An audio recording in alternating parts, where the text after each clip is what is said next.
2014 में देश की सत्ता पर काबिज हुए प्रधानमंत्री नरेंद्र मोदी ने बड़े बड़े दावे और वादे किए थे, लेकिन ये दावे जुमले ही साबित हुए हैं। देश का ऐसा कोई वर्ग नहीं है जो मोदी सरकार में ठगा ना गया हो। महंगाई और बेरोजगारी से देश की जनता पहले ही बेहाल है, तो वही किसानों को लेकर एक चौंकाने वाली रिपोर्ट सामने आई है, जिसने पीएम मोदी के 2022 में किसानों की आय दुगनी करने के दावे की हवा निकाल दी है। क्या है पूरी खबर, देखते हैं ये रिपोर्ट। पीएम मोदी सरकार एक और जहां 2022 में किसानों की आय दुगनी करने का दावा करती रही है, तो वहीं एक रिपोर्ट ने मोदी सरकार के इस दावे की पोल खोल के रख दी है। संयुक्त किसान मोर्चा यानी SKM की माने तो 4 सूबों में किसानों की आय बढ़ने की बजाय 30% तक घट गई है। SKM की तरफ से ये दावा संसद की एक स्थायी समिति की रिपोर्ट के आधार पर किया गया है।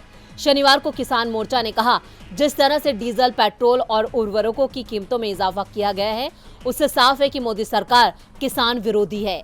कई किसान संगठनों का नेतृत्व कर रहे SKM के बयान के मुताबिक 5 राज्यों के विधानसभा चुनावों के नतीजे आने के बाद पेट्रोल डीजल की कीमतें हर दिन बढ़ी हैं। चुनावों के बाद पेट्रोल डीजल पर 10 रुपए से ज्यादा की बढ़ोतरी की जा चुकी है। संसद की एक स्थायी समिति ने 2022 तक किसानों की आय दुगनी करने के केंद्र के बयान को बेनकाब कर ये खुलासा किया कि 4 राज्यों में किसानों की आय बढ़ने के बजाय 30% तक घट गई।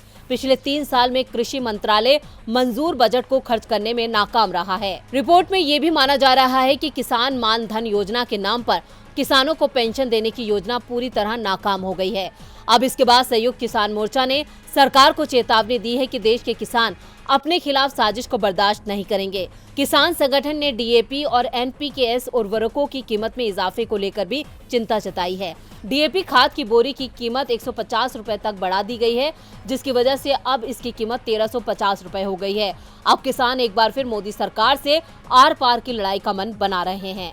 DB live report.